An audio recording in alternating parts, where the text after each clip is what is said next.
Amigos, bienvenidos a otro episodio de Vínculo Político, donde hacemos análisis de la realidad nacional e internacional más importante. Yo soy Iván Carreño y tengo el gusto y el honor de estar con el politólogo, mi tocayo Javier Molina. ¿Cómo estás, Javier? Muy bien, Iván Carreño, acá listos para discutir este tema tan importante en Vínculo Político. Amigos, como ustedes saben, tuvimos elecciones en el Estado de México y marcó definitivamente un hitazo. Es el 2023, es la gran derrota del PRI y del PAN. Y vamos a hablar de estos dos PRI-PAN, porque del PRD, mi tocayo, ya ni lo contamos, ya sabemos que no lo quieren, dijeras tú, ni para las copias, para que saque las copias. Entonces la verdad es que realmente es más simbólico que un partido. Entonces pues vamos a hablar realmente del partido que tenía hegemonía durante estos 94 años que duró gobernando, que fue el PRI. A pesar de que el Estado de México lleva los mismos años de existencia, siempre estuvo gobernado por la misma casa, por el mismo linaje, incluso en otras figuras, empezando con el PNR y ahora que se transformó en el PRI. Pues del Estado de México salió una casta real, mi tocayo, que fue el grupo Atlacomulco, que de ahí salieron personajes nefastísimos, vinculados a la corrupción, ¿no? Y desde una cuestión histórica estaba Isidro Fabela, estaba Gustavo Vaz Prada, estaba Erubiel Ávila, también salió, aunque no es propiamente del grupo Atlacomulco, salió del Estado de México y salió como parte de estos pactos que se daban, ¿no? También estaba Montiel Rojas, que sabemos que está vinculadísimo a la corrupción, y por supuesto Peña Nieto, que llegó a la presidencia de la República y que es sinónimo actualmente de la corrupción. Se terminó finalmente, mi tocayo, la hegemonía que tenía el PRI en el Estado de México, y es un bastión que tenía muy importante y que es el primer paso de Morena hacia el 2024. Yo creo que en hay una importancia radical en esto, porque el Estado de México tiene un número de electorales muy importantes, tiene la zona conurbada de la Ciudad de México, de la capital, y se moviliza muchísima gente entre estas dos ciudades, y la cantidad de votos que emite es muy importante, ¿no? Sabemos que Catepec, Chimalhuacán, Nezahualcóyotl, de donde somos originarios, mi tocayo, tiene una vasta población y una densidad demográfica tan importante que emite un buen número de porcentajes a nivel regional. Yo creo que es importante señalar que Delfina puede ser una buena gobernadora si tiene una buena intención de gobernar. Hasta ahorita creo que lo hemos dicho abiertamente, no se nos hizo una mejor candidata. La mejor candidata, el Estado está destrozado, está saqueado, hay corrupción, hay desempleo, hay feminicidios, a decir basta, pero hay que ver cómo se distingue esta alternancia. La verdad, te soy sincero, mi tocayo, no espero mucho de la alternancia, pero sí espero un cambio de los grupos de poder.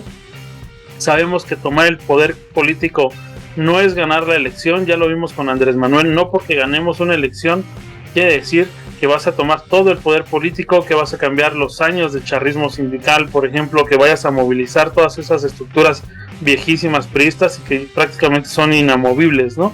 En un mandato no se va a poder hacer eso, pero vas a empezar a construir las bases para un nuevo proyecto para el Estado de México.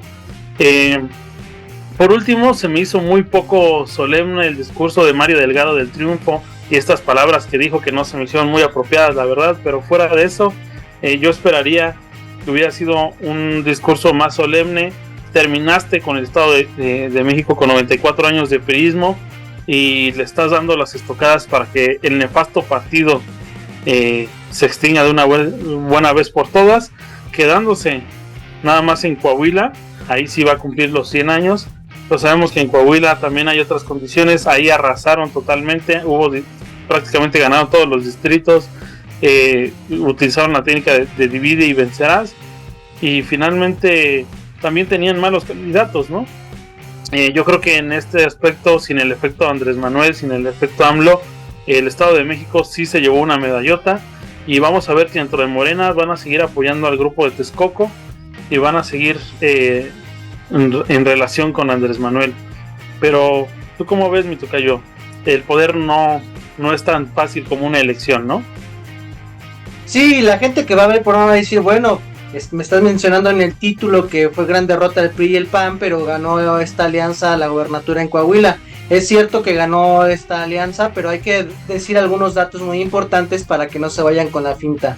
Hace 6 años en Coahuila, el PAN y el PRI tuvieron controversias electorales en donde el PAN acusó de fraude a la actual gobernadora Riquelme, que era el candidato, en donde se tuvieron que ir a juicio. El INE ordenó de que se repitiera la elección. Después el Tribunal Electoral dijo que no, que sí se daba por legal la elección. Entonces la diferencia entre PRI y PAN fue muy pequeña, en donde podríamos decir que era una disputa de iguales. Y después vemos los resultados electorales 6 años después, en esta elección que ocurrió apenas en Coahuila, y nos vamos a dar cuenta que el PAN tuvo una caída muy grande respecto a la cantidad de votos. Aunque iba en la coalición de Manolo Jiménez, el PAN sacó menos votos que el PT. Entonces el PAN sacó 8% de la elección. Entonces, en términos electorales, para el PAN le resulta ser una derrota. Y en el caso del Estado de México, donde sabemos que ganó Delfina Gómez, el cacique del PAN había prometido que iba a llevar 1 millón de votos como mínimo en la elección del Estado de México.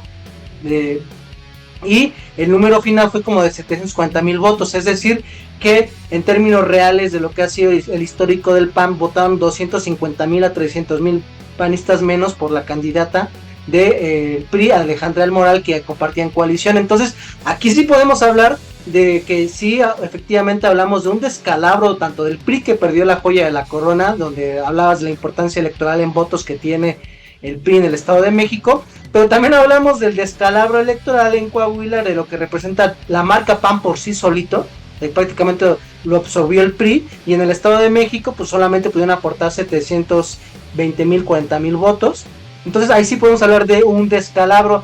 Y ellos hacen la suma alegre que dicen, ¿sabes qué? La coalición en estos estados de PRI, PRD y PAN sacó 20,000 votos más que Morena. Entonces, porque hacen la suma toda mañosa, pero la realidad política es que perdieron el control electoral del presupuesto más importante en términos económicos del país, que es el Estado de México, y en términos de representatividad como marca, pues el PAN perdió un montón de posiciones tanto en el Estado de México y sobre todo más escandaloso en Coahuila.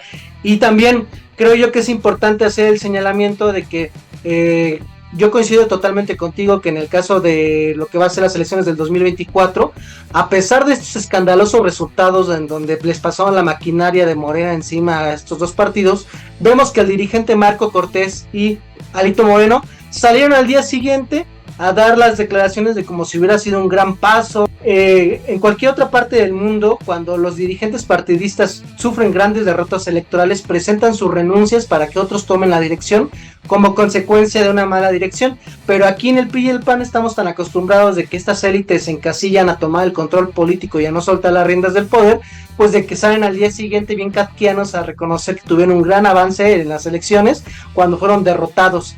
Creo yo que, por ejemplo, lo que pasó en España nos vamos a dar cuenta de que prácticamente casi desaparecen a Podemos, casi desaparecen a Ciudadanos, y agarra un montón de fuerza Vox, agarra todavía más fuerza Partido Popular, y se disminuye mucho el poder político del Partido Socialista Obrero Español, el PSOE, y los dirigentes de estos partidos que casi desaparecen, que era lo de Podemos y lo de Ciudadanos, pidieron sus renuncias. Es un desastre el PRI y el PAN, la verdad. No tienen para dónde meter la cabeza, y el presidente López Obrador ya se burló de ellos porque presumió apenas en su conferencia en un mapa electoral de que Morena y la coalición que acompaña a este partido, que es el Verde y el PT, ya gobiernan 23 de los 32 estados de la República. Entonces que ellos quieran vender estas cuentas alegres, pues creo que solamente en su casa se lo creen, porque en todos los mexicanos vimos de que la maquinaria y el poder de Morena y de la popularidad de López Obrador los aplastó. Y para concluir esta edición, pues también hay que estar conscientes que en el Estado de México llegó otra élite política, que es el grupo La GAP, que ahora le dicen Texcoco, pero La GAP venía operando desde que estaban en el PRD, y La GAP siempre había negociado con Atlacomulco. Y la realidad es que es una élite política la que toma el control, pero sí debo reconocer que el perfil del Delfina, a diferencia de los gobernadores que tú mencionaste, pues es un perfil por lo menos más cercano a la gente, y si por lo menos hace la mitad de lo que prometió, ya ha hecho un mejor gobierno que todos estos gobernadores que nada se dedicaron a saquear, se dedicaron a corromper, se dedicaron a reprimir. Entonces Yo sí me alegro de la derrota del Prito Cayo.